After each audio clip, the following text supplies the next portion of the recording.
Welcome everybody to another episode of the Live Your Purpose podcast. I'm your host, John Morgan Jr. Before we even get into, who our special guest is for the day, I just want to continue to say thank you to everybody who's been supporting, the merch, the apparel, the brand, and everybody who's just continued to support the podcast as a whole. Our audio is doing very well, videos is doing well.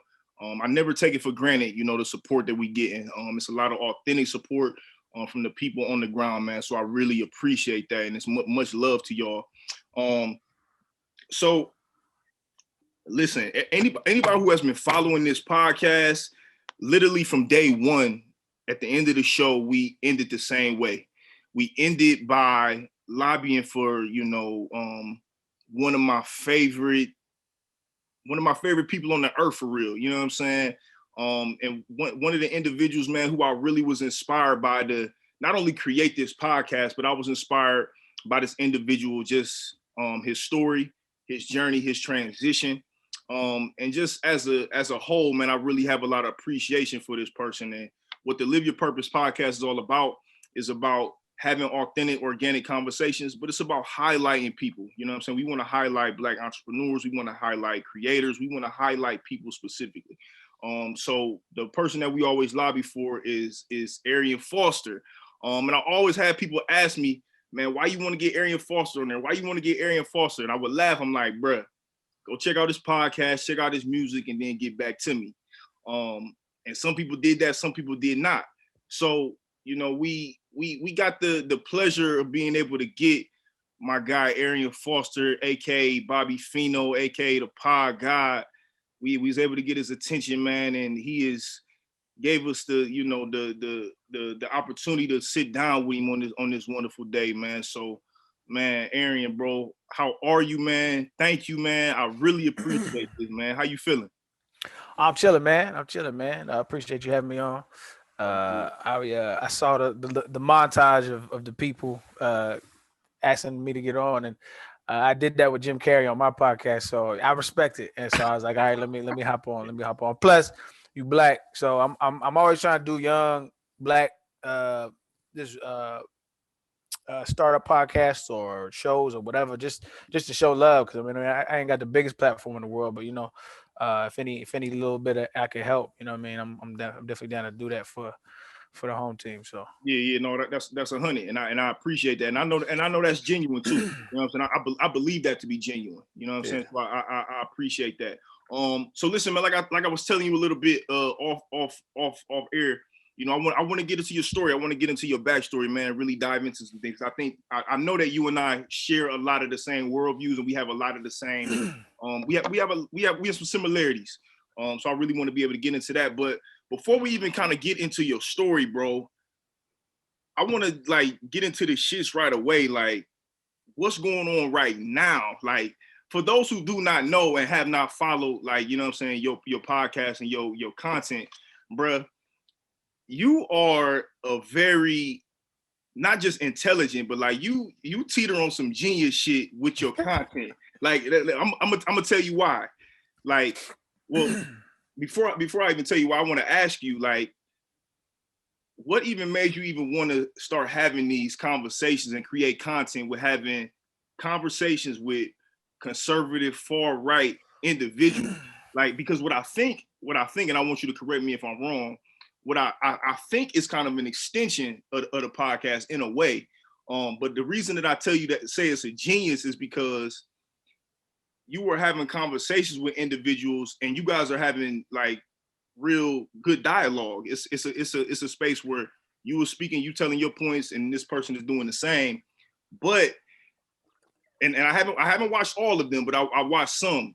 And the ones that I've seen, you have just been very eloquently debunking their points in this long time span, and that's brilliant. So just tell me a little bit about how that came about, and just you know what I'm saying? Yeah, where did that come about? I appreciate it, man. Anybody that follows me at all, man, I appreciate the love and support.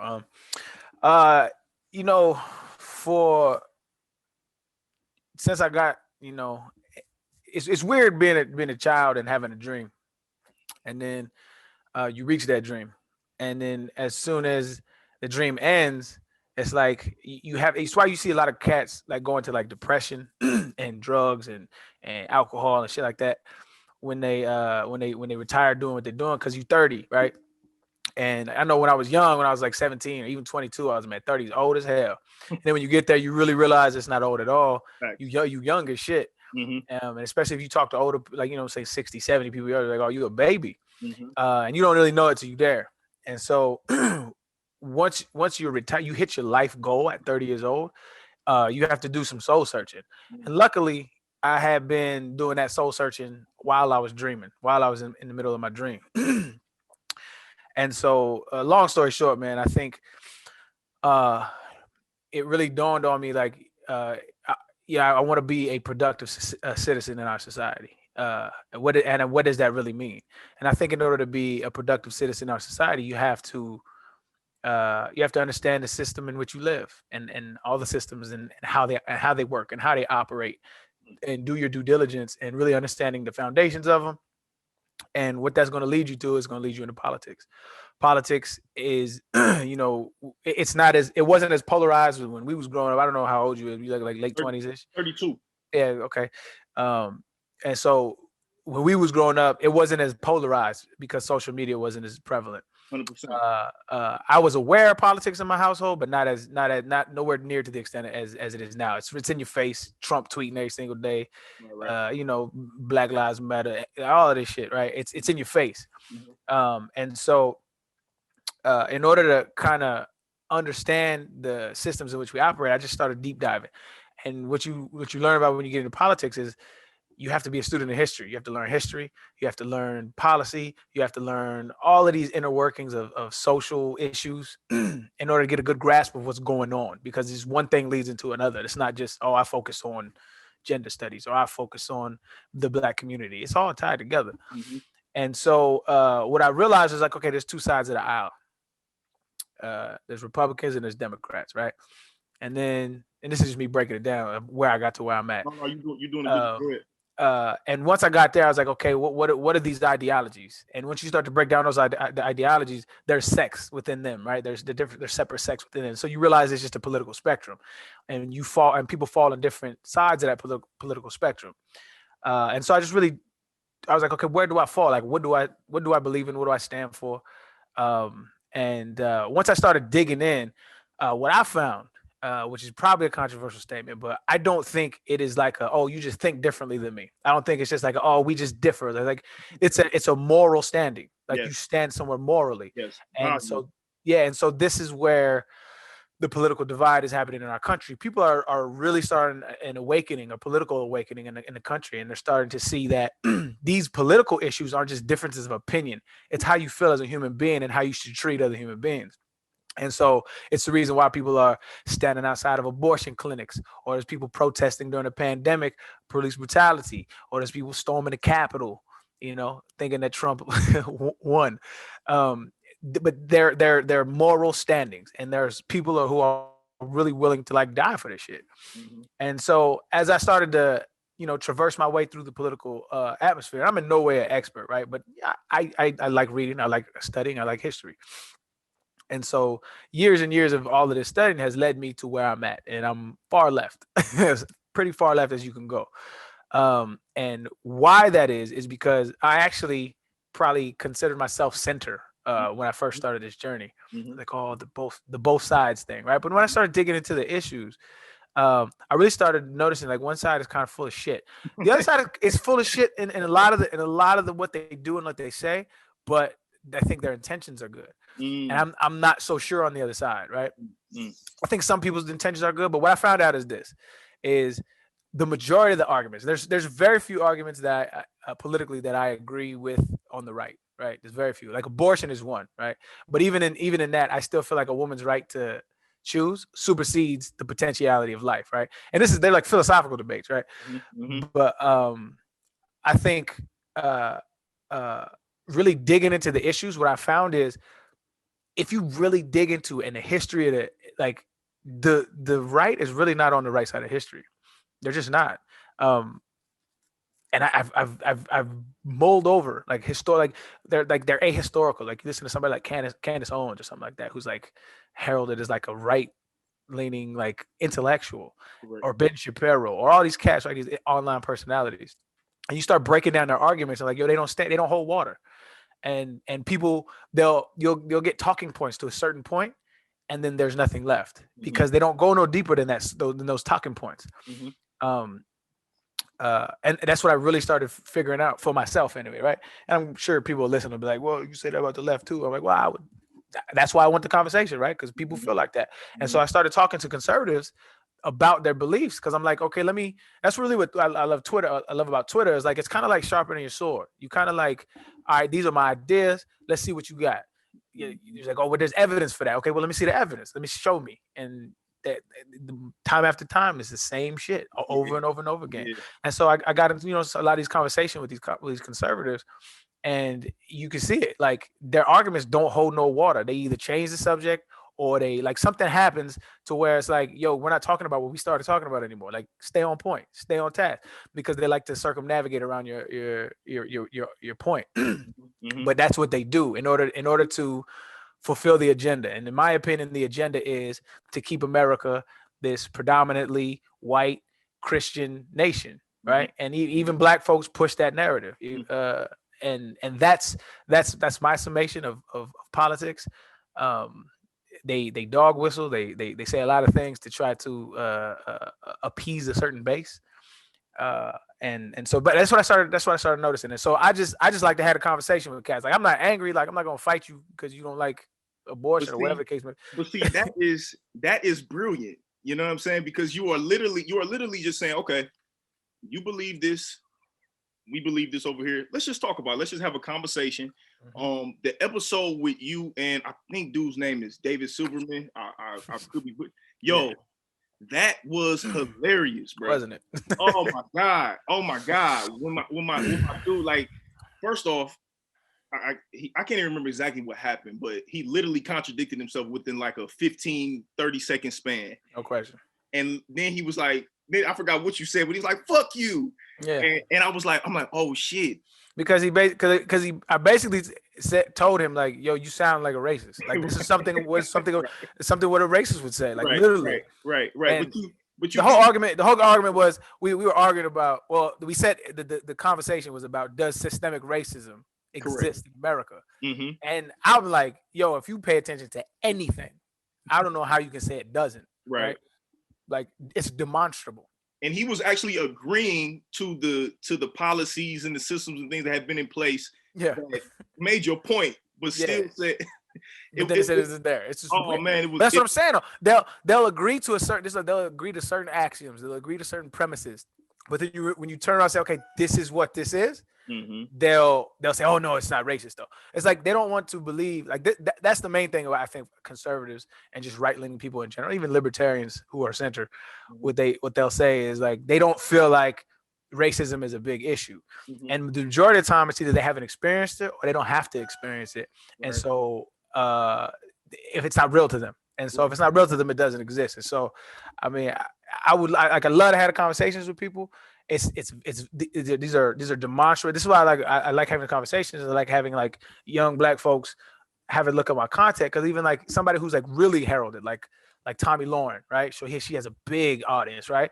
I had a conversation with her about kneeling and the anthem when I knelt with Cap in the league. Your facial expressions was hilarious through that whole joint, bro. But it's fun because it's like when you listen, like, this is why I always used to hate hearing them talk about this shit, especially to other people, because it's like their arguments are so faulty and they have no substance. And when they get in front of somebody who knows what they're talking about, who has been through it, who understands the history of this shit, their arguments fall on flat. They fall flat on their face, and it happened. Like, I'm not a type of nigga that look at comments. I never look. I don't even advise people to look at comments. But on this particular shit, it was funny. So my man's pointed me out. He was like, "Yo, that interview where I talked about Tommy Lauren, which was cut up. It was longer, but it was cut up.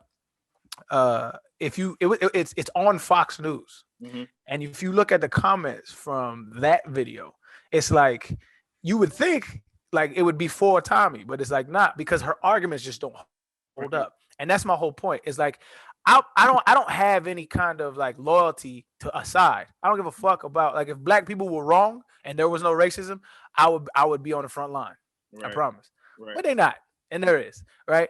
And so my loyalty is to the truth, right? Mhm. And loyalty is to my people because of that, but my loyalty is to the truth. And so if you have an argument that can change my mind with sufficient evidence, my mind will be changed. I'm not beholden to like a side, and that's what I'm seeing more and more of. Is people are just like banging for sides, and it's really not Yeah. about that. And that is such an important that is such an important statement to say, is that like, listen, if I can be proven otherwise, then I'm willing to like accept the differences. And I think that's so important. And I think one of the powerful things that also from you yourself, for those who do not know, Arian Foster is also a 4-time former Pro Bowl NFL player as well. Great career. And I think, you know, when they hear that information coming from you, very articulate, very educated, you know what you're talking about, you know your history, and you breaking it down to them, you giving it to them, they are really caught off guard. So not only do they not have any points and don't have any substance, but it's coming from an individual who they're in their mindset, they don't expect athletes or anybody really in the business of entertainment to be educated in that field. So for it to come from you, it comes off to them even worse. And I think that's much more powerful. But tell me, is it what you're doing now creatively with the conversations with the people from the far right, in your mind, was that like an extension of what the podcast was? Because man, I've been looking for the podcast for so long. And I think the last episode that you put out was, I think it was the Neil deGrasse Tyson interview, if I'm not mistaken. But when you had came back on social media a few months ago and you said you're going to release some episodes, and I was waiting, you know what I'm saying? So I'm like, yo, what happened to the podcast? And like, is what you're doing now, is it just kind of an extension? Because one thing about creating content, it ain't no rules to this shit. You know what I'm saying? So is that just kind of your mindset and how you thinking about it? Yeah, I think so. What happened was I got bored of doing the podcast for a simple reason, that I think long form conversations was the crux of my podcast. Yeah.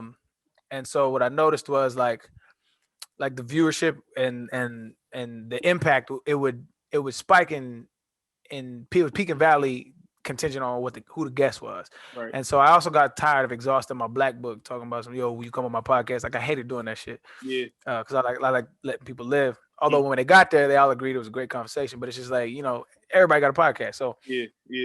my thing was like, if it happens, if a conversation happens, cool. But if not, I don't want to be bogged down in this lane of I have a podcast. So rather, I just have a channel, right? YouTube or Twitch, that where I do deep dives. Because I also had like one where I broke down the Michael Jackson allegations, right? Yeah. Innocent, by the way. Right. But no doubt. So I broke down the Michael Jackson allegations. So like I have these ideas to do deep dives like that, to really break down things. But that's not a podcast, right? So it's just a channel, and I could do interviews, or I could do whatever I want, but it's just me. It doesn't have anything to do with like a form. And so Twitch allows me the creative freedom to do whatever I want. If I sit there, play video games and talk politics or whatever the case might be, I can do that. If I just want to have a serious conversation, or I want to break down a video and do it real nice, and I can do whatever I want. So the podcast is done from the sense of like the now what and sitting in front of somebody and talking like that shit, especially because of COVID. But as far as content creation, I think I'm always gonna have like some kind of creative foot in the door, just because I think I like having these conversations. I think I have a voice that could either influence people, or at the very least to understand the climate that we live in. So you are done doing well, like you said, because of COVID. I know we had to adapt. But as far as just having conversations with people may know and things like that, that's for at least for right now, today in the present, that's over with. Well, I think in the format of the podcast where it's like the now what, but yeah, that's done. But it's like I'll put them on my channel. Like, so I guess I got a YouTube channel, right, where I still pump out stuff every now and then. Like I just put out a video the other day. Like I got video editors that kind of just put out videos every now and then of the shit that I'm doing on Twitch. So that is probably my main source but it's not gonna be like on Spotify or Apple Podcasts or anything like that. It's just gonna be on either YouTube or Twitch.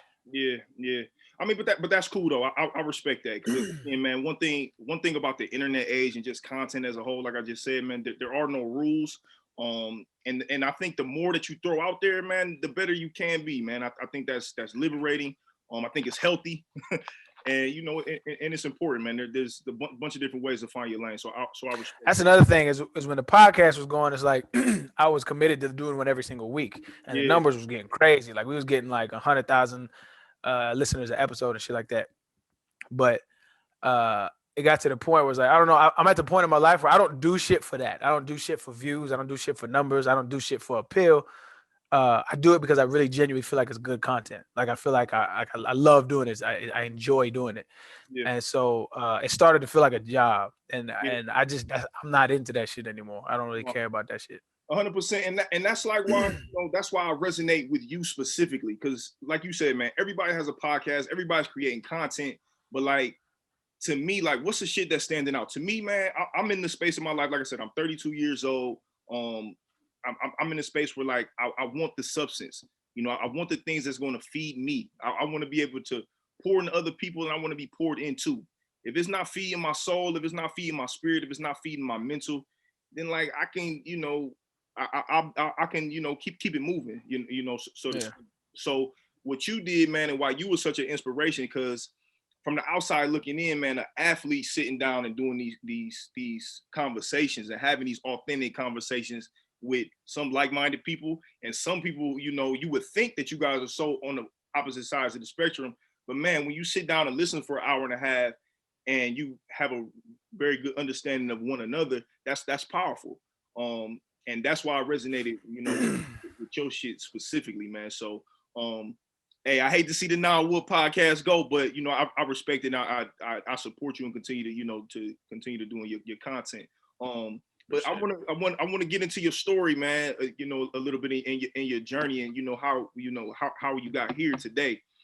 You are originally from Albuquerque, New Mexico, and ended up going to San Diego, out in Cali and things like that for high school, and ultimately ended up going to Tennessee. But like every time I hear you would say that on your podcast, I would always kind of chuckle to keep it real. I'm like, I ain't never heard niggas say they from Albuquerque, New Mexico ever. And then when you know what I'm saying, you talk about ain't a lot of niggas out there. and that's what's funny. So I'm like, man, what was Albuquerque growing up like? What was that like growing up in the 90s? I'm sure it was like every other city, but just from your point of view and your perspective, what was it like, man, when you think back on your childhood and just early on in Albuquerque? What was it like for you? In hindsight, it was great. But while I was in it, shit was horrible, man, because Albuquerque at that time, I don't know what it's like now. I haven't been back in years, but Albuquerque, it's why like there's not a lot of, you ain't gonna hear a lot of people from Albuquerque. It's like we used to go out of town telling niggas you from New Mexico, and they'd be like, "Oh, you speak good English," and like niggas don't even know New Mexico as a state. But it's one of those places where it's like Albuquerque's the biggest city in New Mexico, but it's just a small town. Yeah, and so there isn't a lot to do. There's no draw. That's why people don't like. Nobody's gonna go to New Mexico unless you understand. Like it has really great scenery. It's really good for like retirement. It's really good for like there's a balloon fiesta out there that's like world renowned. Like everybody goes to the balloon fiesta. So there's no draw for like young people. And so growing up, if there's nothing to do, they say idle hands or the devil's playground. Right. Like that's what it is. And so I grew up around like drugs and alcohol and gangs and all that shit at a young age. Like I remember going to California and they'd be like, yo, like they was smoking weed and like they was acting like it was, we doing bad shit. I'm like, yo, this is normal. Like I first smoked weed when I was 10, started drinking when I was 12. Like horrible situation, right? Mm-hmm. And that's not because of the negligence of my parents, it's because I was bucking the system, right? And they had shit that they worried about. They was trying to put food on the table, and so I was just out there. Not horrible experiences though. Of course, I got lifelong friends from there and stuff. But I think it just helped mold me, just growing up in poverty. And I don't think even a lot of my friends knew how poor we were. But just kind of growing up in that environment, it shaped me in a way that, and if it wasn't for me moving to California, who knows what would have happened, because I was like, I was hella talented, and it took my dad moving out there, and my mom saying I can't deal with you no more, to kind of shake me like, yo, you got talent, you need to focus in. And so it's a place that like I'm like bittersweet about, because it's like when I was there was like no support. Nobody supported your dreams. Nobody. It was just constant. I feel like you was fighting everybody. You was fighting your friends. You was fighting ops. You was fighting even adults were trying doing everything in their power to not have you succeed. Like my brother, like he, I mean, long story short, there was a college recruit, because my brother was nice. He probably could have played in the league, no doubt. Mm-hmm. But there was like some college recruiters they wanted to talk to him, and the high school coach told him, "Oh, he's not interested in that." Like without even discussing it with him. Of course, he was interested. Shit like that, all over the place, man, all over the city. It was just like I remember when I got out, when I got to the league. I mean, it was probably not the best verbiage, but I called it a cesspool of mediocrity. Mm. I call Albuquerque a cesspool of mediocrity.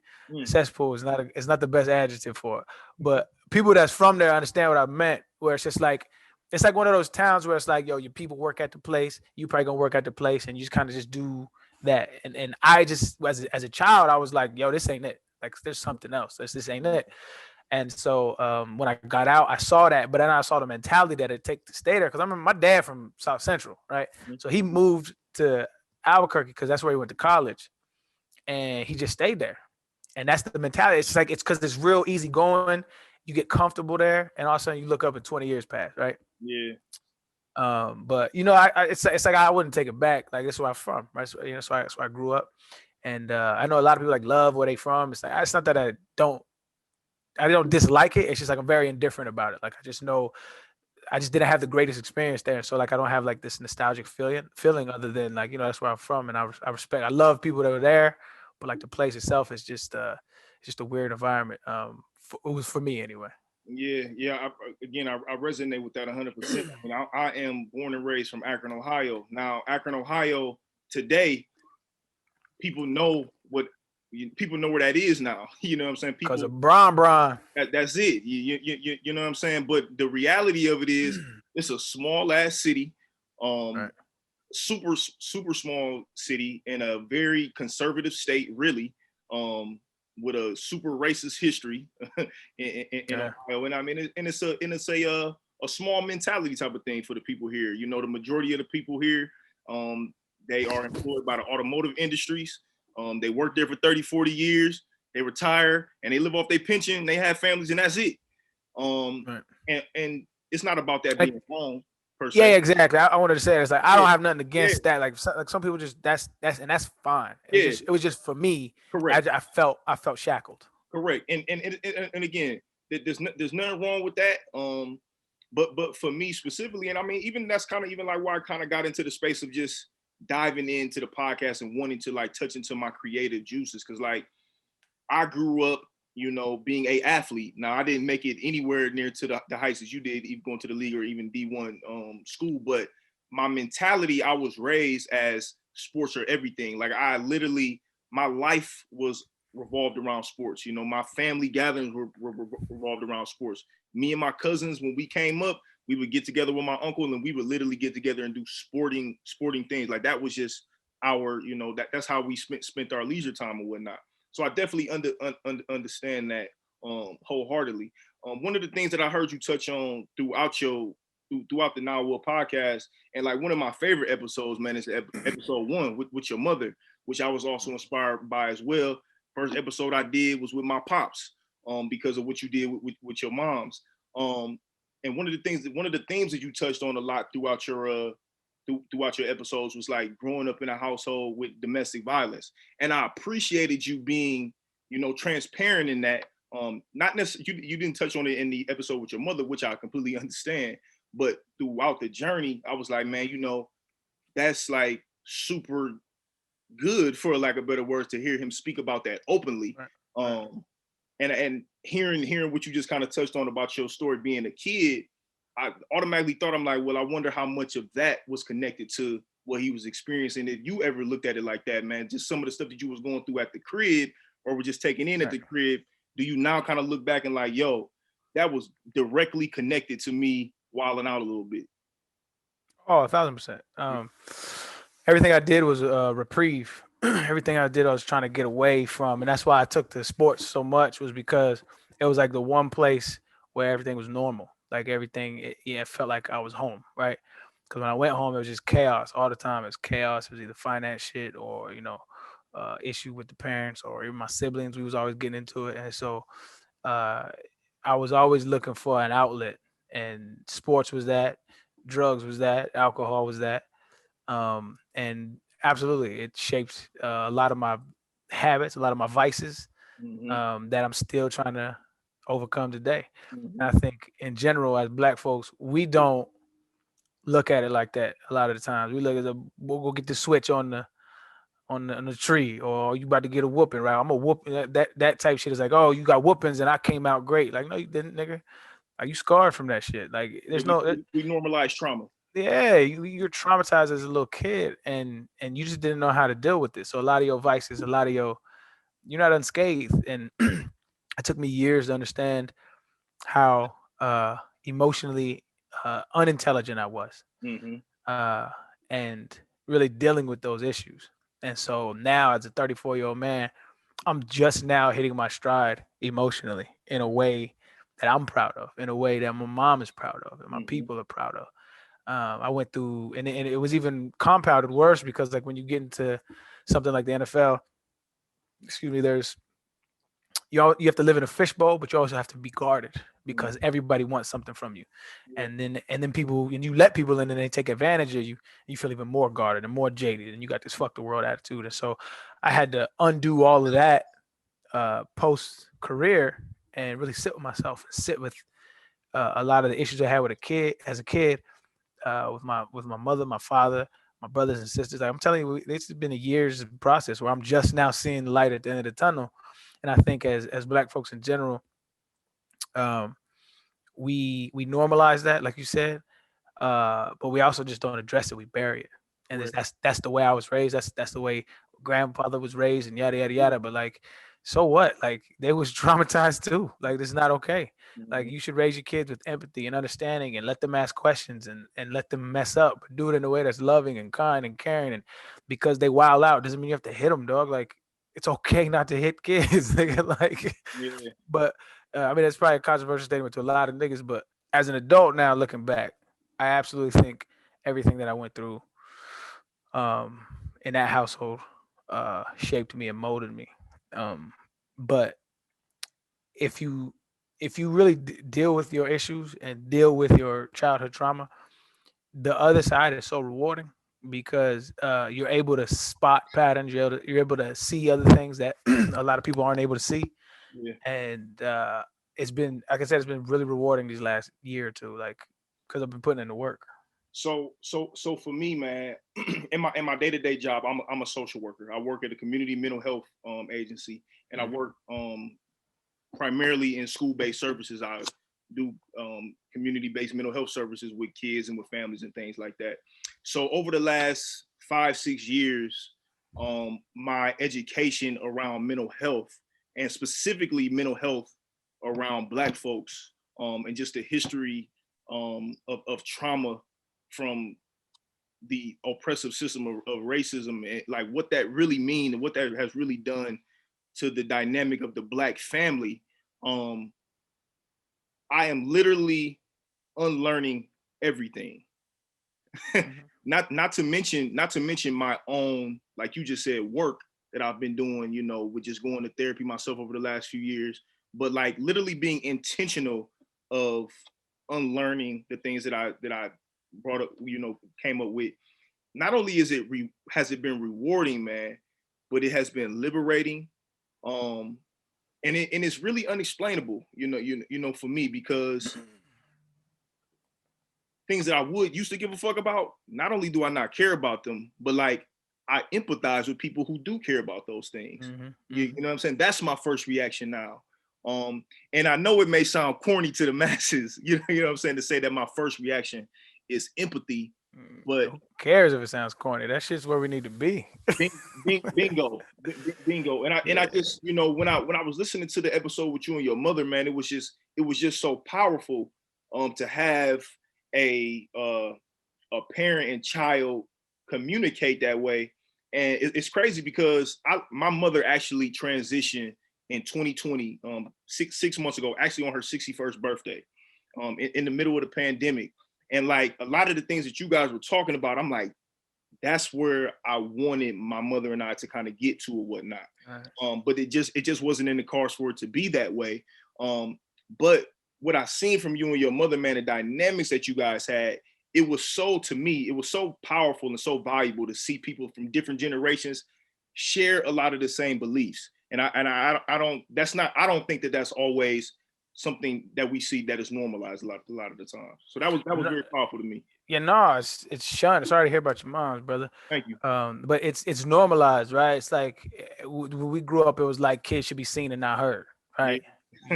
spoken to, like all of that. Like that's just toxic, dog. Like it's just toxic 100%. Because what it does is it teaches kids that there's a hierarchy, and that hierarchy they then interpret a lot of the times is your voice is more important, I'm less important, and they internalize that in different ways. Like some people spend the rest of their lives trying to feel accepted and feel wanted, and they want it, and then that manifests in like needing attention from other people, and a whole litany of issues can transcribe just from those simple actions where we just think how it's supposed to be. But the one thing I love about my mother, and I always told her, like I try to tell other parents, is like she had to go get that relationship, right? It wasn't like it just happened. It's like she always made sure that we were friends. There was a mother-son dynamic, but she always wanted to let me know, like, yo, you can tell me anything. Mm-hmm. And it was trust there. And because I always felt that I could tell her everything, I opened up to her. And because she knows who I really am. And that's the biggest thing, is a lot of parents get an awakening when their kids are like 20, like, damn, I didn't even know this little nigga was like this. Right. It was because you never really opened up. He never really opened up. What happened with my mother was when she was a kid, she lost her brother and her sister in car accidents when they were young. Mm-hmm. And that damaged her, that scarred her for life. Mm-hmm. And what it did was it gave her this like knee-jerk reaction. It's like, I don't give a, and it was both alcohol related car crashes. And she was like, I don't give a fuck who, like, if you out and about and somebody's drinking and driving, I don't care. You're not in trouble. I don't give a fuck. Call me and we'll make it happen. And that opened the door for us being honest, like, yo, I'm experimenting. And it was never a thing. So by the time I got to college, like, niggas was drinking and smoking, and it was wild. But I was kind of bored of that shit by then, because it was like I already did that in high school. Yeah. And so, but I was always open with her, and she allowed me to experiment. She allowed me, we had honest conversations about drugs and alcohol and stuff like that. And I think that's the biggest thing, is if you want to have a good relationship with your kids, which isn't an easy thing to do. It's not. Right. You have to relate to them. You have to have a good relationship. Like, it's so many steps I have to take, and shit, I'm struggling with it right now. It's work. It's a lot of work. And so, but it's always leaving that door open. And that's what I always love about my mom's, was she was always, yo, just talk to me. Just tell me.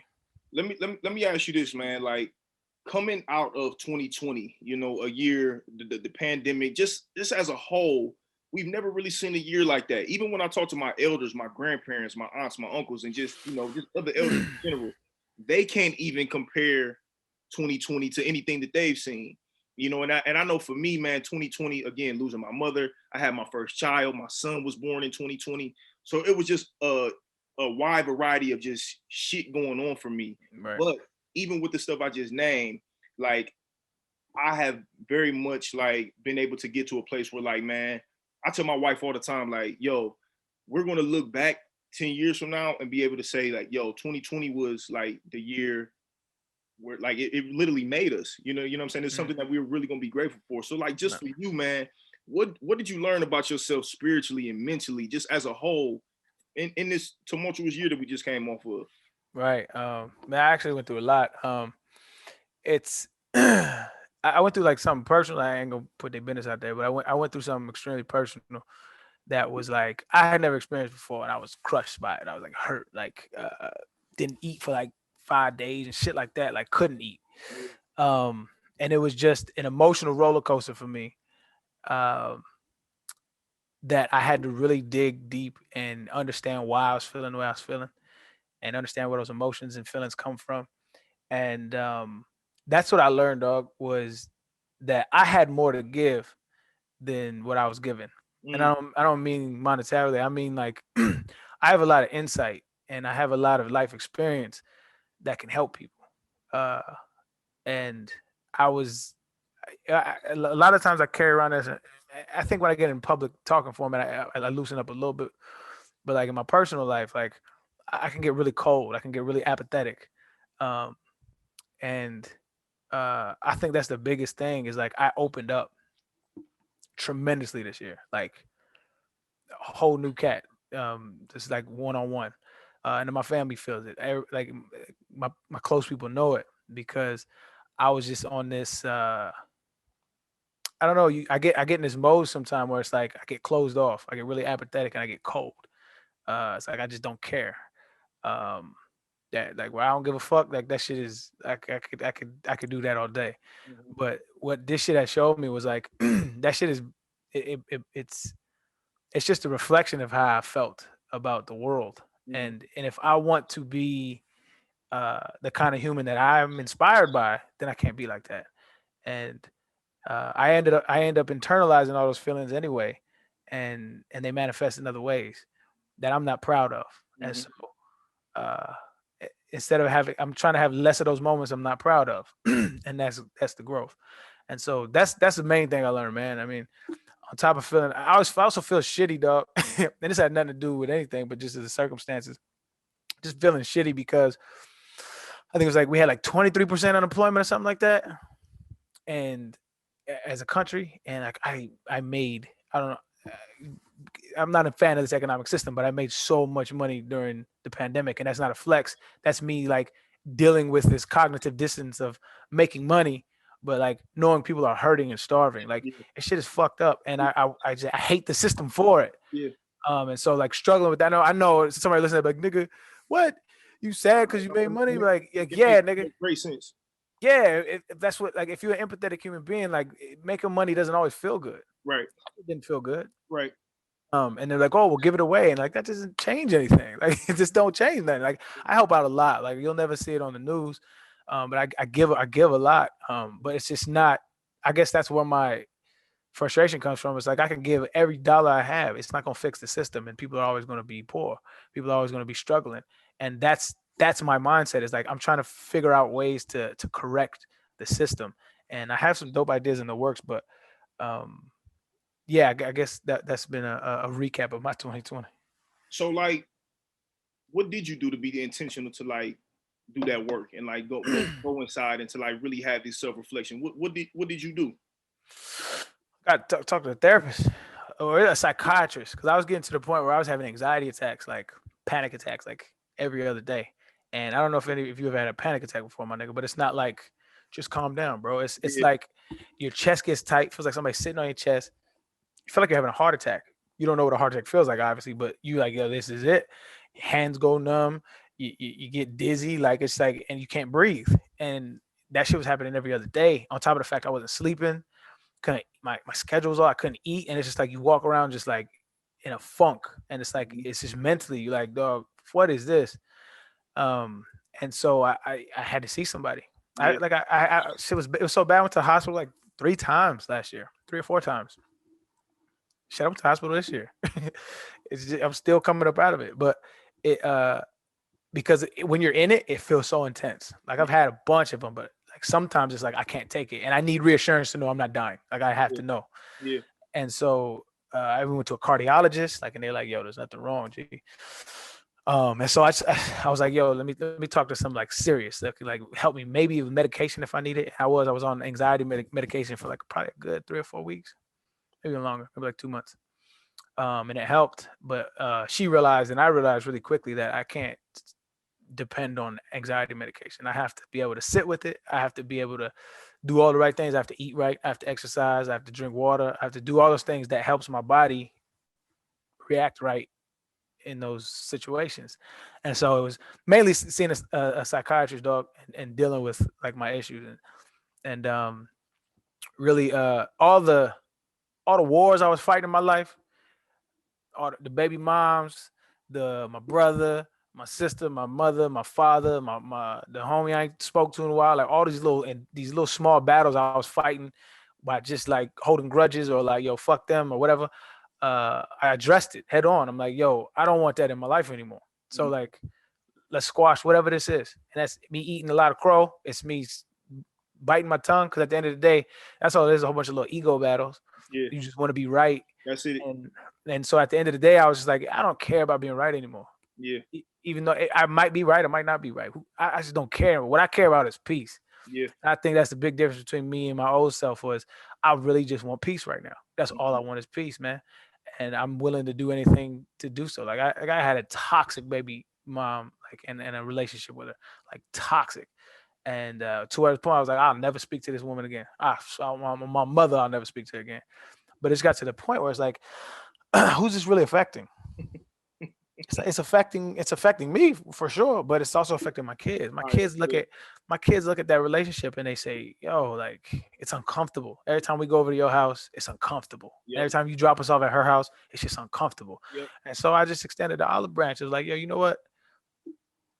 Tell me why you mad at me. I'll tell you why I was upset with you, and let's just work this shit out. Cause I don't want this anymore. This ain't good for anybody, man. And luckily she was understanding, and she heard me out, and she's like, I'm glad we got to the chance. And we're not there yet, but I want to get to the point where it's like, I want to stop. Like, yo, let me stop by and let me go have dinner, with you and the kids. Like, and she's like, yeah, come through. Like, that would be dope. You know what I'm saying? That's my goal. And so I'm working towards that. And I want to have that relationship with everybody in my life. At the end of the day, man, when they throw me in my box, I want niggas in the front row and in the back row to be like, yo, that was a real one. And he did what he could to spread peace on the earth. No, that's powerful. And I respect you, for sharing all that, you know what I'm saying, here with me. Because you don't have to. And I mean, I'm an open book nowadays, bro. You know what I'm saying? But real talk, I appreciate that. I mean, one of the things, man, that I learned, by myself in 2020, again, from, my mother's transition and losing my mother, was that, like, number one, man, shit is just not in my control like that. Yeah. You know what I'm saying? And the more that I try to hold on to control, the more anxious I get, the more fearful I get, the more angry I get. You know what I'm saying? And that's just not good for my lady, my son, my in-laws, like my home. Like, it's just not good for my world and my ecosystem. You know what I'm saying? So I get that. But it's just so powerful and just so important to hear you say that. And I mean, for both of us, man, I mean, we in 2021, 10 years ago, brothers wasn't sitting down talking about panic attacks and having issues where they sitting down and reflecting and meditating. Like, that just wasn't no normal shit to have, man. I used to think that shit was soft. 100%. I was that nigga. I was like, you soft, bro. Facts. Man up, nigga. That's what I used to say. Man up, dog. Facts. Yeah. And I would be alive. I was to say I wasn't that same dude. Like, you know what I'm saying? Like even the aspect of just like dealing with my lady. Like, you know what I'm saying? My vices coming up, growing up in a domestic violence household. Now my father, I like to call him a reformed street nigga. Like, you know what I'm saying? Same with my pops. He was in the 80s. He was out there. He got hooked on substances real bad. And everything that I seen him go through when I was a kid, he always had a different chick. So for myself, that's what it was for me. And that shit is not only toxic, man, but like, that doesn't allow me to have healthy space. You know what I'm saying? So for my lady, I'm very intentional about like breaking that shit. Like, you know what I'm saying? It's none of that over here. Now, 15 years ago, I would have looked at myself like, man, this nigga's a cornball. This nigga don't cheat on his lady. He don't, like, man, this dude's a sucker. You know what I'm saying? But listen, try it sometime, man. It's real lovely on this side. You feel it's growth, man. It's growth. Absolutely. But touching back into your story a little bit, man. So like, you dive into sports, man. You needed an outlet. You obviously have talent. You like, all right, I can do something with this. And one of the things that I got from you in your podcast was like, you use your circumstances to say, look, I don't have no choice. I gotta make it to the league. Like, you know what I'm saying? So like, talk to me just a little bit about like the process of becoming like a great player in high school and ultimately transition into a great D1 player and then like ultimately going to the league. Just talk to me a little bit about like the process of how that happens. Yeah, I think as a kid, I was lucky enough to have my father who played D1, and I was lucky enough to have some talent. And so um, because that was the case, he kind of laid the template for me. And because he laid the template, uh, I was able to follow it. Like, a lot of cats didn't have that guidance.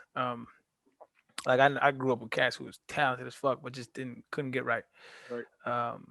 Another cat started to put into work, but yeah. So going through high school, man, I had it out because when I went to California, I probably had like a 1.7, something like that. I was out there. I was like, I wasn't going to school. I was smoking weed. I wasn't doing nothing I was supposed to. Like, I didn't make the basketball team my sophomore year. So I went out to California, and my pops was like, we used to have knockdown, like, yo, you finna get right here. Uh, like, you have to study, and I had to go to summer school and shit. Like, it was wild, man. Every day I used to drive like an hour to go to summer school just to get my grades back up. But he asked me, he's like, what do you want to do? He's like, you gonna be another one of these knucklehead niggas out here, or you gonna make something of yourself? He said, you got the talent, but what are you gonna do? And I was like, all right, let's go. He's like, you gotta do everything I say. I was like, all right. And so and at that point, I was in a new school and I didn't really know nobody. So I was like, I'm the type of cat where if like I don't know nobody, I don't say nothing. I just post. I'm in the corner. Like, I remember I was in high school, lunch, like the first couple of days, I just found a tree, put my headphones on, just listen to music and jot down shit. I was minding my business, and one of the homies was like, what are you doing, man? I was like, posted. He's like, man, come on, man, we over here. Right. And so I started chilling with the homies. But that's the kind of cat I was. But so I took that and I did it everywhere. So I went to, like, I used to, after school, I used to run. After school, I used to run hills and shit like that. And one of my good friends, one of my best friends now, actually, they used to make fun of me because I used to run after school. And then he was like, afterwards, like, man, that shit panned out, dog. But that's what it was. I really learned the definition and the substance of sacrifice. I really understood it. Like, I really understood what it meant. And my dad gave me a life gym that I still exercise to this day, and I've seen both sides of. He said, son, if you want, I've said this before, but he said, son, if you have a goal, he said, write down your goal, and then break down how it's possible. I was like, all right. I was like, I want a scholarship. He's like, okay, you want a scholarship? What does it take to get a scholarship? It's like, you have to perform well on the field, right? You have to get X amount of yards. What is like, write a goal. What do you think can get it? I was like, okay, if I get like 1,500 yards rushing, I'll probably get a scholarship. He's like, okay, how do you get 1,500 yards rushing? I was like, well, I got to ball out. How do you ball out? You got to start first. Okay, you got to start. How do you start? I got to beat the dude out in front of me. How you beat the dude out in front of me? What does he do better than me? Right now, he does this, this, this. It's like, okay, in order to do that, you got to work on this, this, this. How do you get good at this, this, this? You break down. It's like, you want to get faster? This is do for 6 months straight. You're going to run hills. You're going to lift weights. And so when you break down your big goals into small ones, so every day on Monday, I got to run and then I got to lift. Every day on Tuesday, I got to run and I got to lift. You start, connecting those dots to the big goals. It's tangible at that point. Yep. It becomes tangible. Mm-hmm. And so he said, but the key is, he said, you put it somewhere you're going to see every single day, whether it's your door or your bathroom mirror or whatever the case may be, put it somewhere you're going to see every single day. And he said, because one or two things are going to happen. He said, that's either going to motivate the shit out of you and you're going to do it every single day and you're going to end up hitting that goal or somewhere around hitting that goal, or you're going to tear it down because you're going to get sick of seeing it. And I was like, that shit's real. Mm-hmm. Luckily, my college goal, I hit it. Mm-hmm. My NFL goal, I did it when I was in the NFL. I hit it. I used to have Pro Bowl when I was in the NFL. I used to have a goal sheet that I would look at every single day. It's like, yo, this is what I want. Like, I remember I told my buddy, 2010, my first year starting, my best friend to this day, he was like, yo, what's your goals? Like, I told him, I said, I want 1,700 yards. I want 15 touchdowns. And he was like, this is before I started again. Well, I started my rookie year, but then my second year is when I led the league in rushing. But before that, he was like, what's your goal that season? And I was like, I want 1,700 yards and 15 touchdowns, and I want to make the Pro Bowl. And he was like, it's my best friend now. He goes, my nigga, that's a lofty goal. Like, my nigga, start first, bro. Yeah. And I was like, yo, that's what I want. He's like, all right, man, I'm with you, bro. But didn't believe me. after the season, I had 1,600 yards and I went to the Pro Bowl and all that shit. He was like, that's crazy. But it Mhm. was because in my mind, this is the template my father laid me. It was like, yo, nothing's really that unachievable if, and it sounds hella corny, but it's like if you really break down what it takes to get there, right? You just break it down into little small factions of something that you can do every single day to go towards that goal.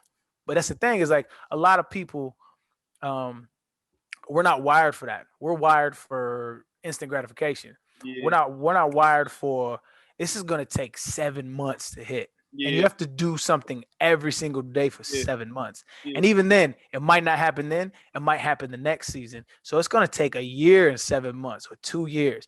And you have to be focused on that same goal sheet for years. And we're just not wired like that. Mhm, Um, and but I learned at young, luckily in high school, that shit actually works. mhm. Um, but you have to be disciplined about the shit.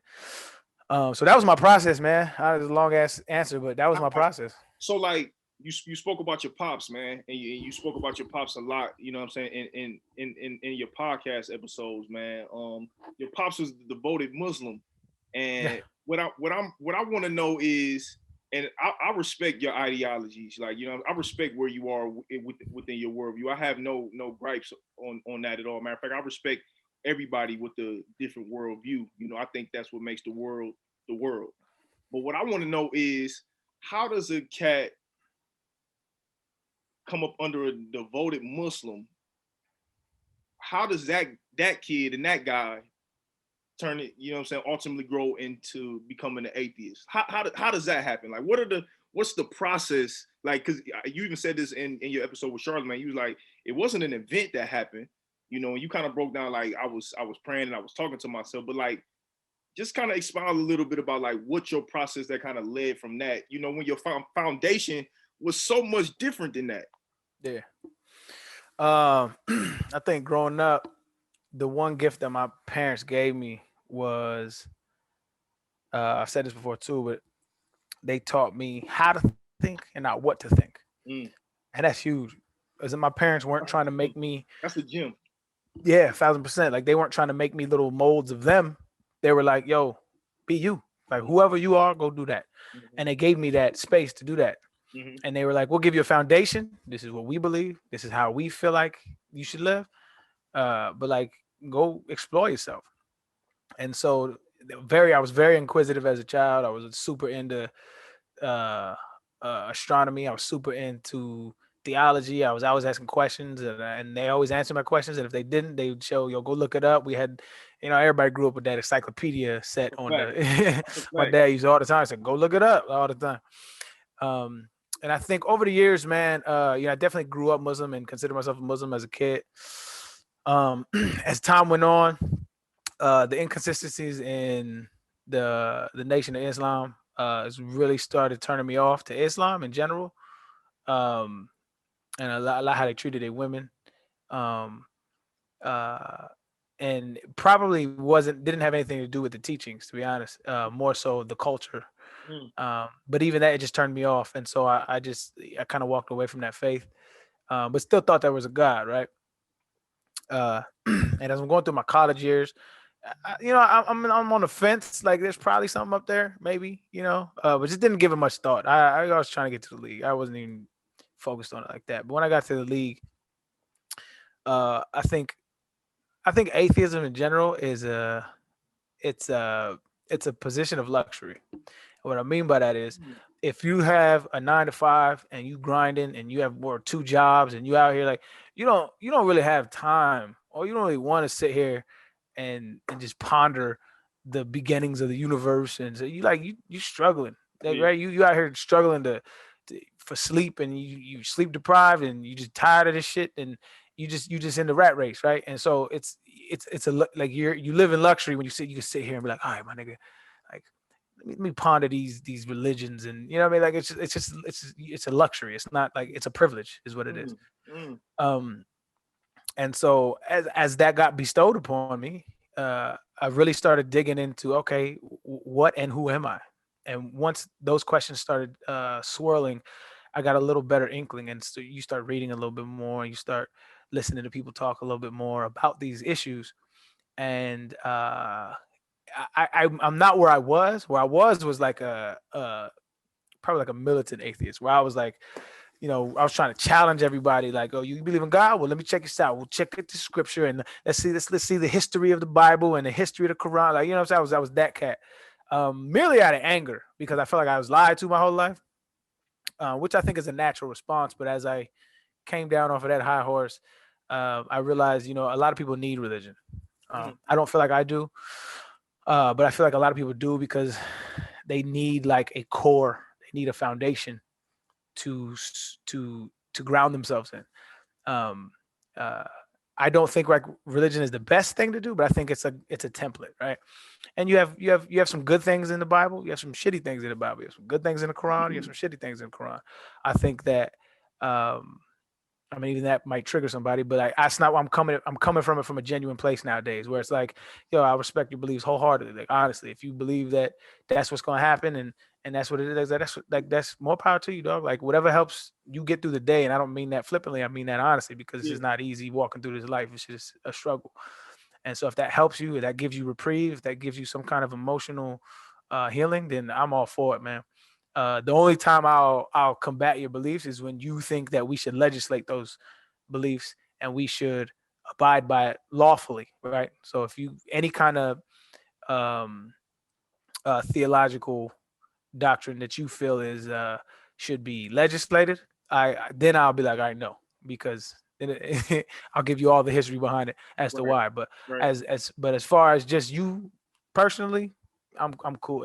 I don't even get into those arguments anymore. So, man, this is why it's so powerful to have conversations and like ask important questions, because if you just go off of like the internet, social media, like, again, I dove into like all your podcasts again, and granted, I have been following you for some time.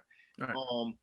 Somebody would have just took that shit from 2-3 years ago and just formed this crazy ass opinion about it. But even in this interesting that you even started that by saying, like, listen, I used to come from it from like this militant atheism, but I didn't even get that from you. You know what I'm saying? Right. 2-3 years ago, I got exactly what you just said, which was, listen, if I can see some proof that there is a God, then I am going to, like, I'll be open to that. Like, no question. Me, that automatically debunks, being militant, but I still, respect your process in that. Well, I used to seek out those conversations. Yeah. Right? And, I used to get it, right. Exactly. And I just, and it's just so powerful, to see and have evolution and growth.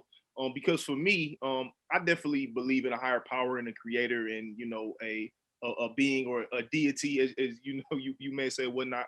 But growing up, man, I feel, very similar to you. I felt like a lot of things were forced upon me. I was lied to a lot, and I was just like sheltered a lot in that. And for real, I'm also learning now that, like, my people didn't really have the answers like that either. They was doing the best that they could. You know what I'm saying? But now, being in my early 30s, man, I'm very much more acceptance. And like my therapist always tells me, John, the world is much more gray and much more nuanced, than it is black and white and right and wrong. Yeah.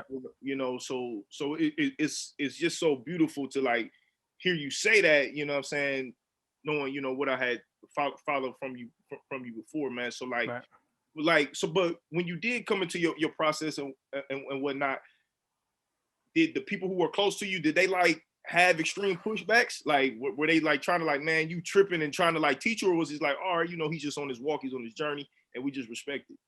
Yeah, that's my family was like that. I mean, I was always like rebellious anyway with everything, and so they was like, yo, throw it on the pile of the shit that this nigga believes.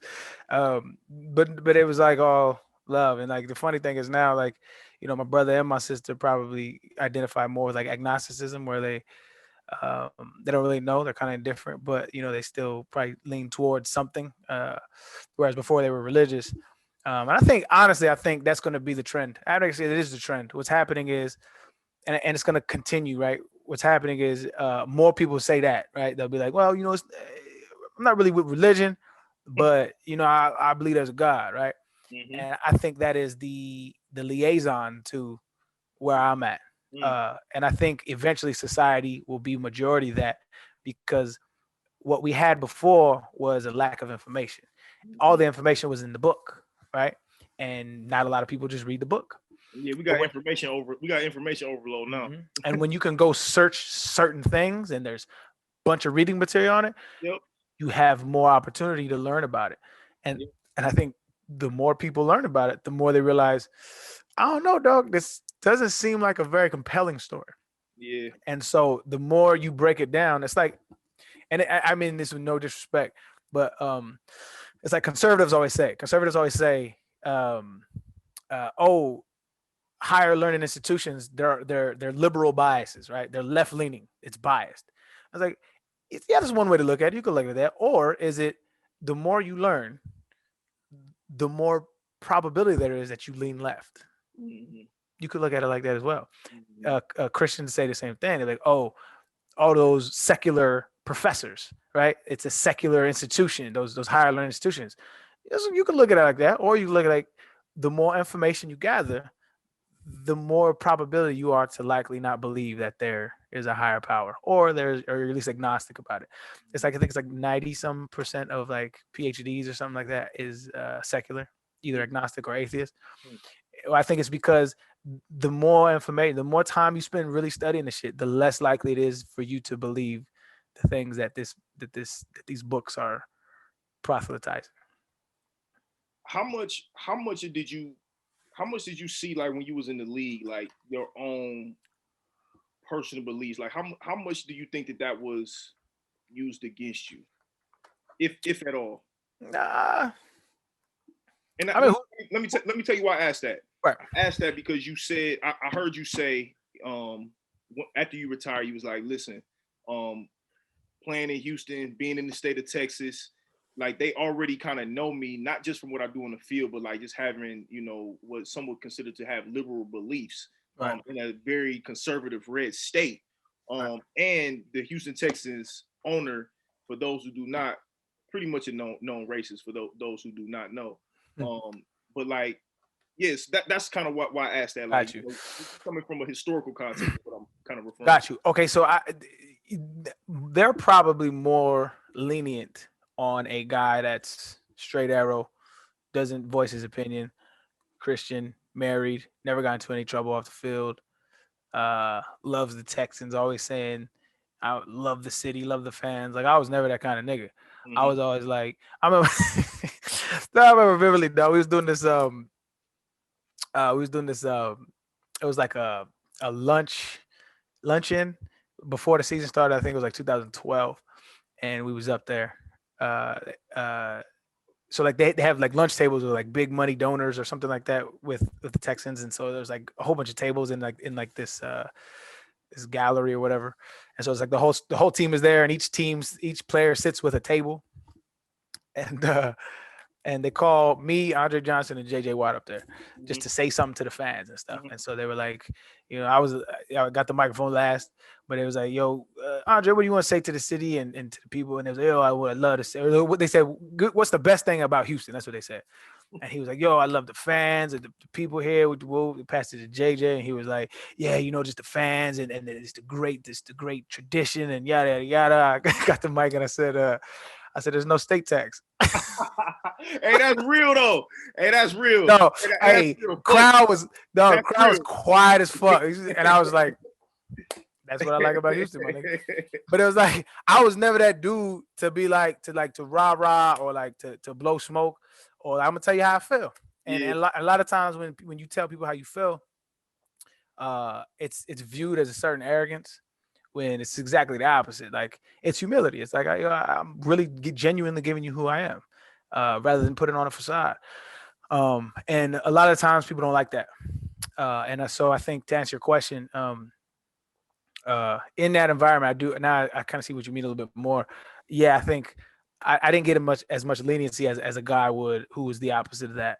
Yeah. When it comes time to like, okay, should we part ways with him, or should we, give him one more go, or whatever the case may be? It's like it's easier to be like, he kind of an asshole anyway, so let's just get rid of him. Talk to me a little bit about the socialization of football and the culture of football. You have one of the most like beautiful and eloquent ways of breaking down the dynamics of football that I ever heard. I heard you said, listen, any other profession in the world, if your superior or manager talks to you the way that a coach or anybody does on the football field or in the culture of football, you can report that person to HR. Mm-hmm. In football, there is none of that. The NFL, there is none of that. And you would tell your coach like, "Yo, I do whatever you need me to do, my dude, but just like don't yell at me, don't talk to me crazy and all of that." Mm-hmm. Talk a little bit about that, because I think that's super powerful to hear and super valuable to hear. Because again, man, I'm from Ohio, I'm from the Midwest. Football is damn near everything here. Right. You know what I'm saying? Like me and my granddad, we got on the phone last week and we mourned and talked about the Browns for a good 45 minutes to an hour. You know what I'm saying? But now that I'm a grown man, I have a child or a wife, and my worldview is different and it's constantly evolving. Man, dog, I have such a love and hate relationship with the culture of football, especially as a black man. So just talk to me a little bit about just like the socialization of football and just, from your perspective. Yeah, and so my opinion on this is I think that the culture of football it comes from bad race relations in America and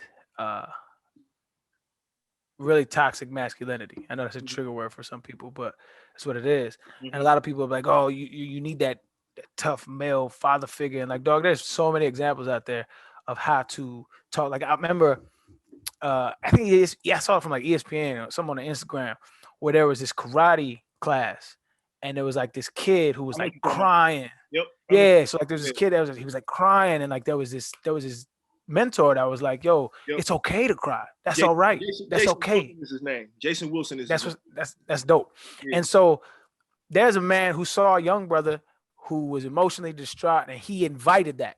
Mm-hmm. That was huge. I never saw nothing like that growing up. Right. And the football culture is suck that shit up.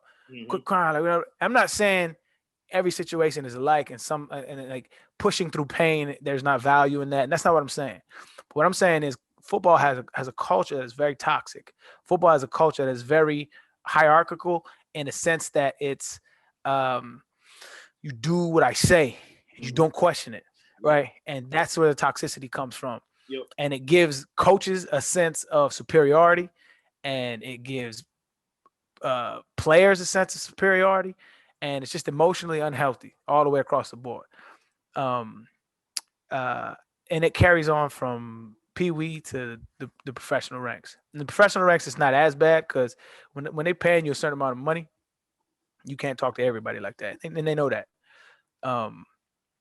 But the lowly cats, like I was undrafted. They talk to you how they want to. It don't matter, and it's infuriating. You got to take that shit or else they'll cut you. And it's infuriating. It's degrading. It's humiliating. But you got to take that shit. And it makes people bitter. It makes people sour. It changes people, man. And I think that's the biggest thing is, it's just a whole bunch of egotistical men trying to do what they feel is the best thing at that moment, and that's usually not the case. It's rare that is the best option, is to yell at people and scream at people and yada yada yada. It's like, if you can't communicate your thoughts, like that's what we deem emotionally unhealthy. Ask any therapist. Like, it's not the case.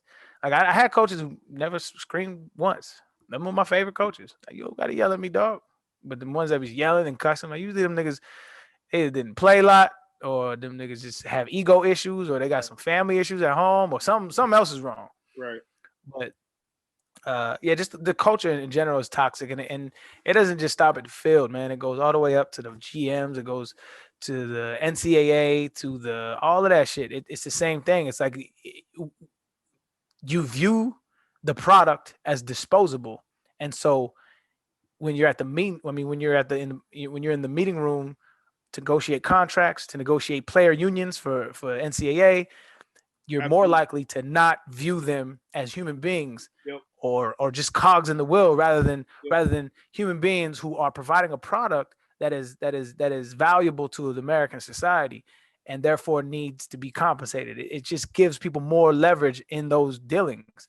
And to me, that's the broader issue that they don't want to talk about.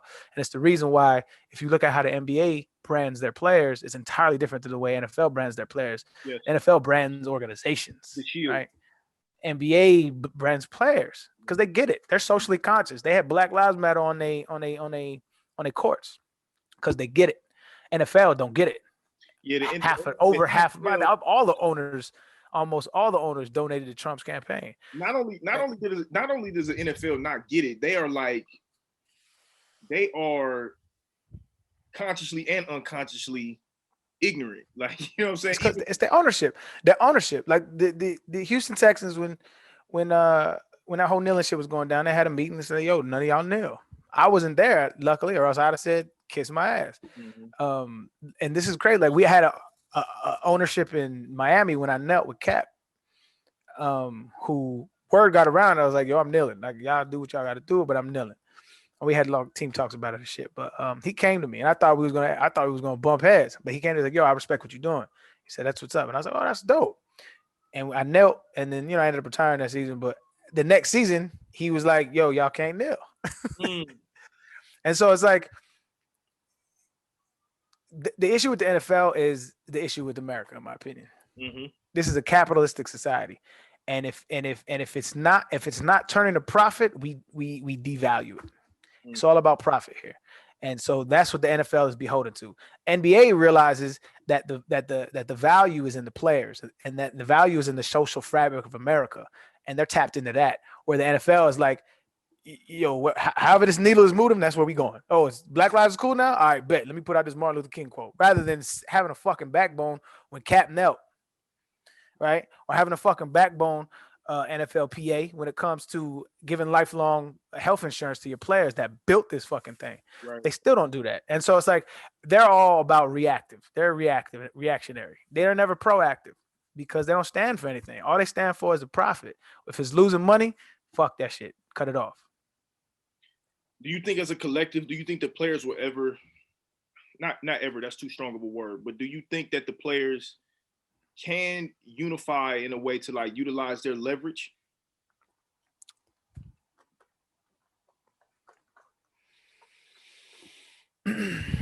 It'll take. And if so, what would it take? Yeah, I mean, I'm not. The stars? Yeah, but it would take sacrifice. It would take actual, we're not playing this Sunday. Yeah. And that's hard because you got cats. Financial sacrifice. I get it. Yeah, you got cats who, like, okay, like, let's say Deshaun Watson. He ain't gonna worry about missed game check, right? It ain't gonna affect his pockets. But Buddy, who's 53rd or 52nd on the roster, correct, he gonna feel that. He gonna feel that shit. Yeah. So it's gonna take sacrifice. And I don't know if we're in that space anymore as a society. We're comfortable. And so it'll take actual sacrifice. And I don't know if we're there anymore. It's just like the NCAA. What would it take to get these cats paid? In my opinion, it'll take the national championship. Them cats just sitting on the field and not playing. We're not playing.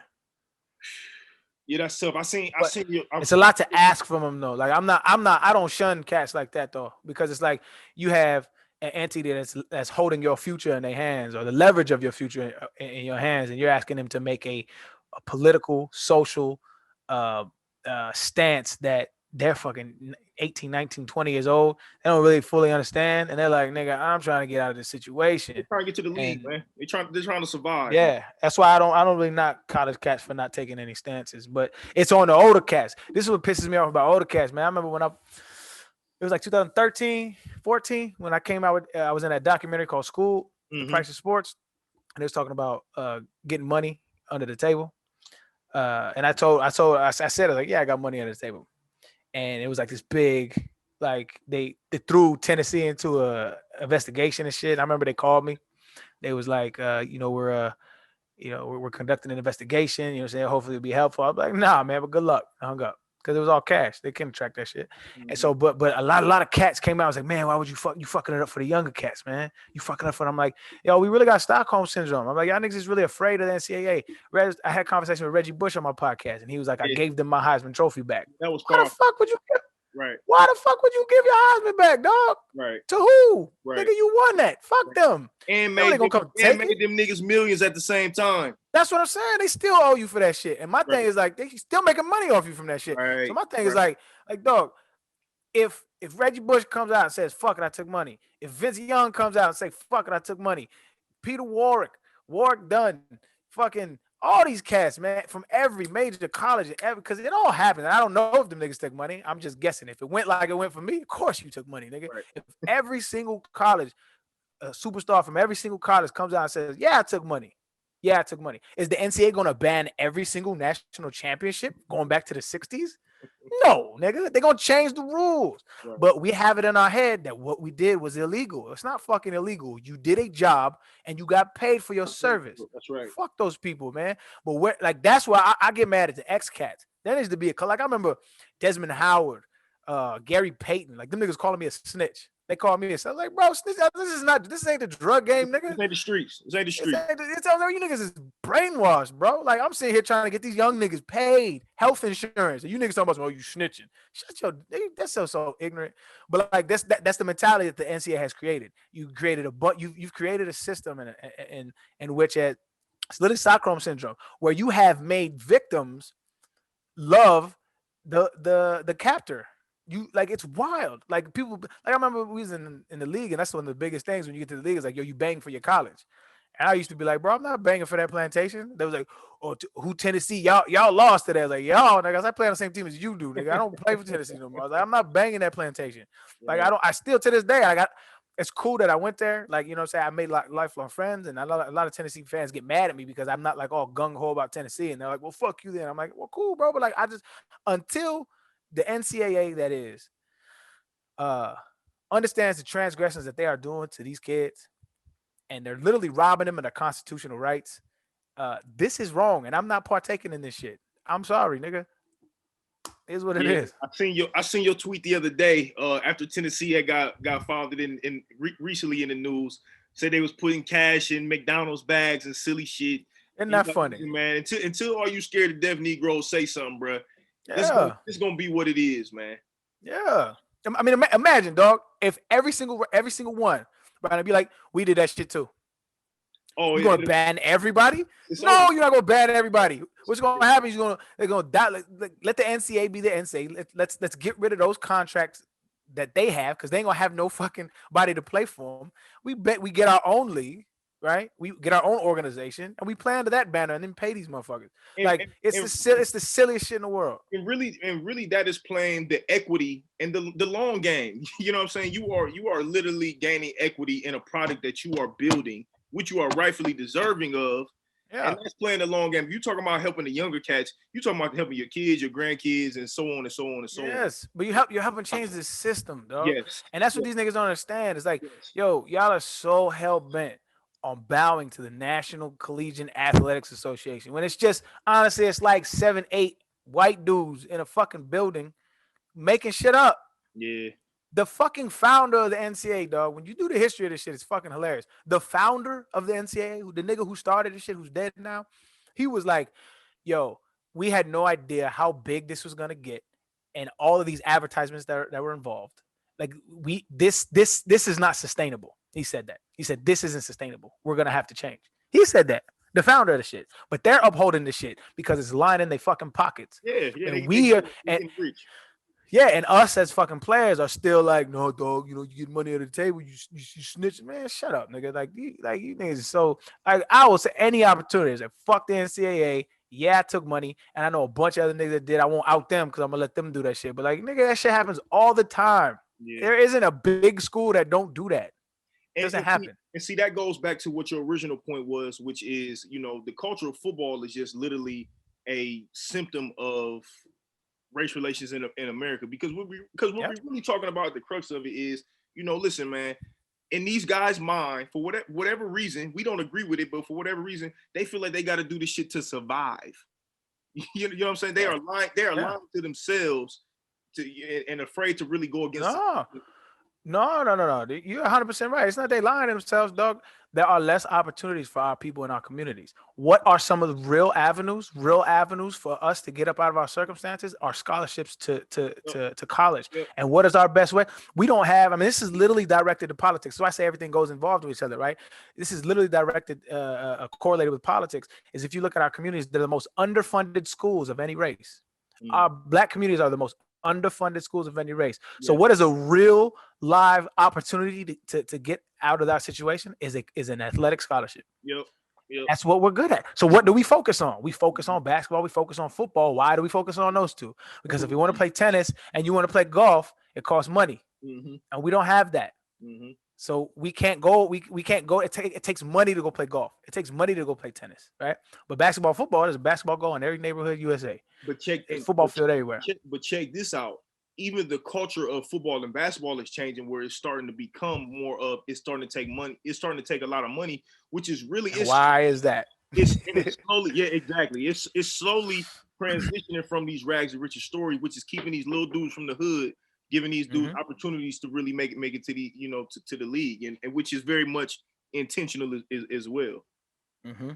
And that's the broader issue. Is like that's why I bang for the shit, because it's like it's not just me saying, oh, I want to see these cats get paid, because if it comes down to it, I don't really like capitalism anyway. But this is a real avenue for cats to get up out of situations. If I didn't get a college scholarship, dog, there's no telling what I would have done. I don't know what I've done. That's why I love The Wire. The Wire is the best show on TV ever. Because I still ain't seen that shit, man. Oh, you tripping? Yeah, I know. I get it all the time. I get it all the time, my nigga. I get it all the time, my nigga. Oh man, you tripping, man? You got to make that on your 2021 bucket list, bro. Like, dog, I watched. Okay, I'll keep it a buck. I heard this shit for years. Everybody, yo, you gotta watch what's the greatest show of all time, and I'm like, all right, bet I get a shot. About 3 months when the pandemic started, I was like, I'm gonna finally spin The Wire, dog. That first episode was so horrible, nigga. It's so you can't judge it off that, bro. I mean, I couldn't watch the next. I was like, yo, this shit felt like 2005, nigga.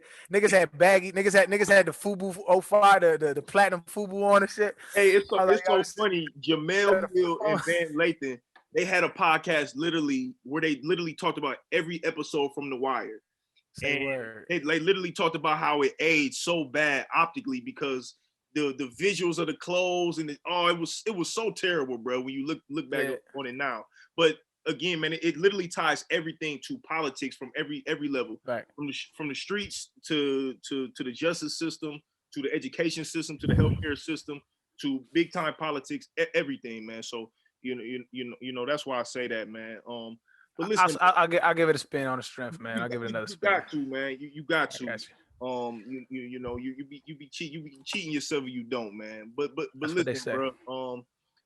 I ain't gonna hold too much of your time, man. I appreciate you. You know, I love you, bro. I really appreciate you, man.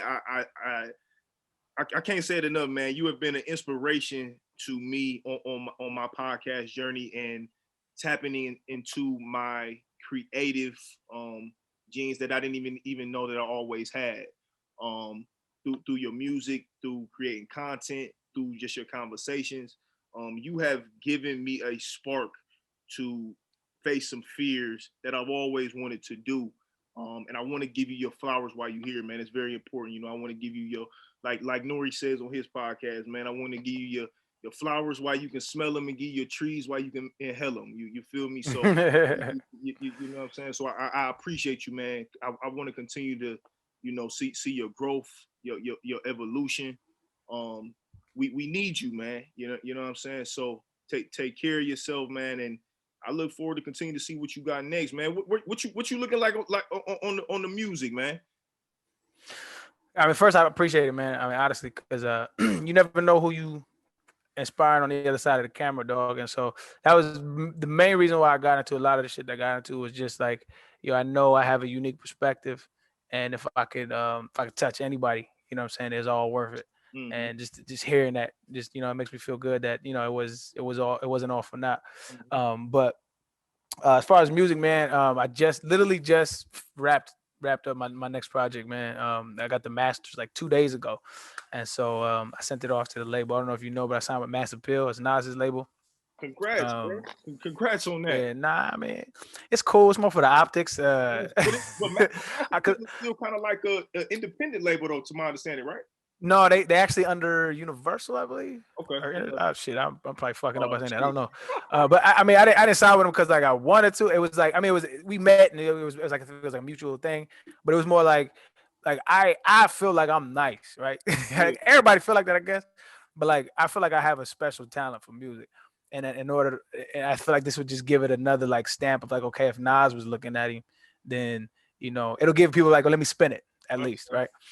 But anyway, I just finished up the last project with them, and it's just like it's 10 tracks, and hopefully it's out by February. Okay. That's my goal. But when it comes to shit like this, it just takes so long. Yeah. But I'm excited about it. I feel it's my best work. It's really like, I think I had my last project was like an EP where it was like more conceptual and it was like more about love, like 5 love songs. Mm-hmm. Where this one it was just like I'm rapping, like I could go, and so I'm excited to let people hear that shit. Hold on, I gotta ask you this too, man, because Pac is my favorite rapper too. I don't think that Pac is the greatest, but he's my favorite. What is Pac's best album, and what's your favorite Pac album? His best album, you have to go with All Eyes on Me. My favorite album though is probably Machiavelli. It is Machiavelli. Okay. All right, okay. I can see that. But I know a lot of Pac fans. They feel like you ain't a real Pac fan if you don't say like Me Against the World or something before something pre Death Row. Yeah. But it just didn't. I would agree with that. I think that All Eyes on Me has to be his best. It's what sent him to like superstardom. Yeah, exactly. And so that's why I say it's his best. But my favorite it's why like Machiavelli is my favorite because there's no radio songs, right? Hail Mary is not a radio song. He made that shit because who he was after Death Row. Mm-hmm. And so but me it has my favorite Pac song of all time on Blasphemy, where he starts talking about like real shit. Like this is the album where he started talking about I really got to know who Pac was rather than like the nigga who he was painting, right? And no, I mean, that's a whole nother conversation. But I think that Pac was like a revolutionary at heart. He was raised by a Black Panther, and he turned to the streets at a later age, and that kind of like changed his trajectory, right? Whereas I felt like Machiavelli was getting back to that.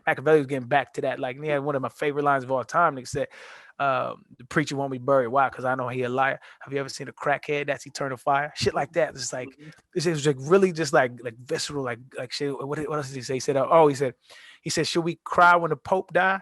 My request, we should cry if they cry when we bury Malcolm X. I'm like, nigga, that's the type of shit. I was like, yo, like this nigga hits me differently. And he was getting back to that, and the unfortunate events. But it's like, I like Pac's my favorite of all time. Like niggas, like who do I think the best rapper of all time is? I think it's Jay-Z. But who's my favorite? Or who hit me? Like when I was broke and I ain't had no lights on, and I was listening to Pac. He gave me hope, and so it's like you niggas can't tell me nothing about Pac, even though I had that whole stint with Van Lathan about Pac. But I was like, yo, he's my favorite rapper. I can critique the nigga. Y'all kiss my ass. The thing about Pac is, man, Pac was only 25, man. He was a kid. Yeah, it's insane. He was a kid. Insane. He was a kid, man. At 25, there's no way I would have been able to rationalize. Like it's no way. It's no way. He was a kid, bro. Yeah. I couldn't imagine him making imagine a 35-year-old Pac album. Like it's crazy. Yeah, that's crazy. That gotta been nuts. But listen, man, I got some rapid questions that I want to hit you with before we get up out of here. Mm-hmm. First and foremost, man, we in a brand new year, 2021. You touched on it early on, man. You experienced a lot in 2020. What are your intentions for 2021? Freedom. I just want freedom, whatever that looks like. I want to wake up and I want to do the things that I want to love. I'm going to do things that I love to do. And I just want to love unconditionally and just live in that space and just exist in that space where I wake up every day happy. Like that's freedom to me. Yeah, 100%. The name of the podcast is called the Live Your Purpose podcast, man. In my experience, man, we all have a purpose, but it just looks different for everybody. So like, what would you consider your purpose to be, and how is that connected to like what you are currently doing today? Uh, I I don't think it's how I would phrase it, right? I don't think I necessarily think I have a purpose because that implies like an overseer that, you know what I mean? Okay, okay. But I think what I will say is I think that I have found uh, the happiness that is the spark of inspiration for people. Um, and that's to me, if you want to say what a purpose is, that's what it is. It's to live in that space, and it's to exude that, and it's to try to spread that as much as possible, and give people that hope of like, yo, I could be happy. Because at the end of the day, that's really all it's all about, man. Everybody grinding 9 to 5, everybody get to work their ass off to bang for the Friday, Saturday, Sunday, just so they can go spend time doing what they really enjoy doing, and whatever that is brings them happiness. Yeah, yeah, yeah, 100%. What is something that people would be surprised to know about you? I don't know what they think in the first place, so it's gonna be hard to. I guess What about the people who do know you though? we have to do what they would be surprised Yeah. that I fucking like. I genuinely care about people. Mm, Like sometimes to my detriment, but I genuinely care. mm. What scares you? Snakes. That's hilarious. Snakes, nigga. for some reason, I feel like you really like you talk about like gardener snakes or something too, like small No, snakes. It don't even matter. all snakes. If you don't got legs and you moving around, I'm not You fucking ain't with fucking you. with it. Like nigga. I be joking, bro. I'm more afraid of snakes than I am of like death. Come on, Like bro. if I die, dog, it is what it is. Like I've made peace with it. Like I'm never gonna make peace with a snake. Come on, bro. Them shits is just disgustingly scary to me, dog. I don't fuck with it. Oh my god, man. That's Everybody hilarious, man. got their thing, man. I don't Yeah, fuck with yeah, yeah. snakes. For sure, for sure. What's your favorite quote?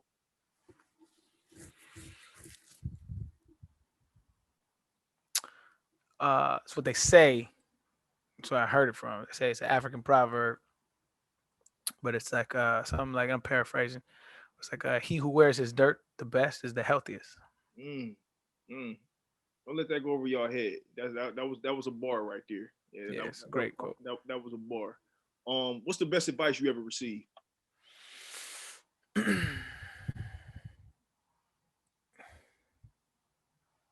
Off the cuff.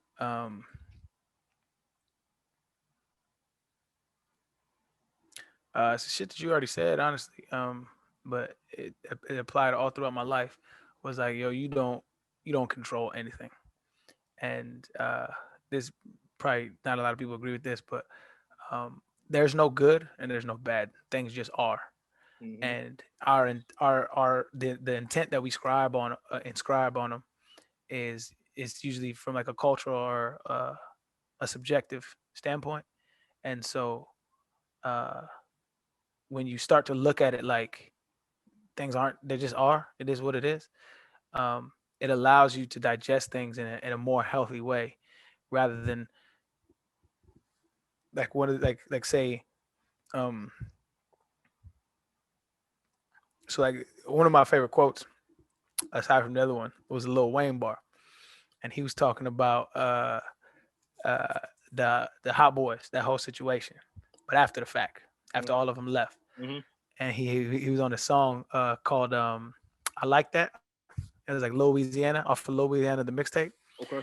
And he said I had my own lawyer working on Turk's case after I heard him dissing me on a mixtape because he's locked up and I'm free. He got a lot more to worry about than me. Yeah, And like that bar, dog, meant everything to me because it's like I applied it to everything in my life. Like say nigga, like you driving and some nigga come cut you off and you that could like niggas have died because of road rage. Mm-hmm. But if you look at it like he got a lot more to worry about than me. Yeah, facts. He got a lot more to worry about than me. Mm-hmm. And you take the intent out of why people do things they do to you. Like they didn't wake up that morning and say, I'm gonna cut this nigga off as soon as he hit the 405 or whatever. Like once you take that intent out of it, it's like, oh, he's hurt. Something's wrong. And it had nothing to do with me. Yeah. And so like that's like the biggest life lesson I've ever learned. Like it's not good or bad. It just is. That just is. And you should take the goodness or the badness out of it. If you view it from a different lens and you view it in a place of empathy, like you said at the beginning of the conversation, is like it's a place of empathy rather like, yo, I've been there, dog. I've been hurt and I've been angry at everybody around me, so I can empathize with that. So go ahead, player. Like you got it. Yeah. That's good. That's good. If you could tell your 20-year-old self knowing what you know today, man, what would you tell yourself? I'll sit down and have a whole conversation with that nigga, but I would tell him, don't get married. Do not get married. And I would tell him to, be kind to yourself. Be kinder to yourself. Yeah, that's good, man. That's a great way to end it, man. Tell everybody where they can find you, man. You know, social medias. I know you say you got your project coming out in February, hopefully. Where they can kind of check out your content that you got coming out, man. Tell everybody where they can kind of find you and everything. Sure, man. I only got 2 social medias really. I got a Facebook, but I ain't been on in like 10 years. I think my man still run it, but it's on IG. It's just at Bobby Fino. And then on on Twitter, it's just at Arian Foster. They ain't let me change it. But that's it, man. I don't really be on the gram like that. Just like posting it to like if I got something to show people or whatever. But on Twitter, I'm pretty active on Twitter, keeping up with the news and arguing with people. But that's it. If you want to look at any of my music, it's like on all platforms. Just Bobby Fino. Just type in Bobby Fino and the page should pop up. Got a YouTube channel, Bobby Fino, that I put out content on, but Twitch is at Twitch and Bobby Fino. So other than that, man, I just be in my lane and out the way, man. Yeah, for sure. Well, listen, man, again, bro, I can't thank you enough, man. This means a lot to me, man. Today is my mother-in-law's birthday. And she's a huge supporter of the podcast. And I didn't tell, we took her out for brunch earlier today. I told her I was having you. She damn near cried. You know what I'm saying? She was just happy to work and the grind that she's seeing it pay off, man. So again, man, I appreciate you, bro. Take care of yourself. We need you, man. We need your brain, we need your voice. And man, we need your spirit, man. We need what you got to offer, man. So continue to do your thing. Now that I have you on the pod, man, I'm gonna continue to build this thing, man, and continue to have as many who I consider to be important voices on this thing is possible, man. I want to continue to build it. So the next person, man, what I want to try to lobby for is somebody who you had on your pod before as well. Dizzy Van Winkle, aka Charlemagne the God, man. I love his evolution, to where he is today. Very, very powerful. A lot of the stuff that he's putting out in the universe, man. And I would love to, have a conversation with him as well, man. So if you could, man, look in your camera, lobby for my guy Charlemagne to come on the Live Your Purpose podcast, man, to come kick it with us one time. Got you. I appreciate you having me on, brother. But Charlemagne was good, my G. He's Arian, man. I just got out of a dope conversation with my mans on the Live Your Purpose podcast, and it's just a young brother who's starting out, and he reached out, and I decided to have a good conversation with him. He's sharp. It's a dope conversation. I think y'all would have a good one, man. So man, hop on my man's podcast. I feel like once you see the guests holler at your name that much times, you'll respect the grind, man. So much love to you, Charlemagne, and come on, hop on, G. Appreciate you, man. Again, man, everybody continue to support, man. I really appreciate it. I don't think y'all can't thank y'all enough, man. Again, I really appreciate it. Much love to y'all. Arian, aka Bobby Fino, man. We love you, man. We appreciate you, G. Thank you. Another episode in the books, baby. Live Your Purpose podcast. Peace.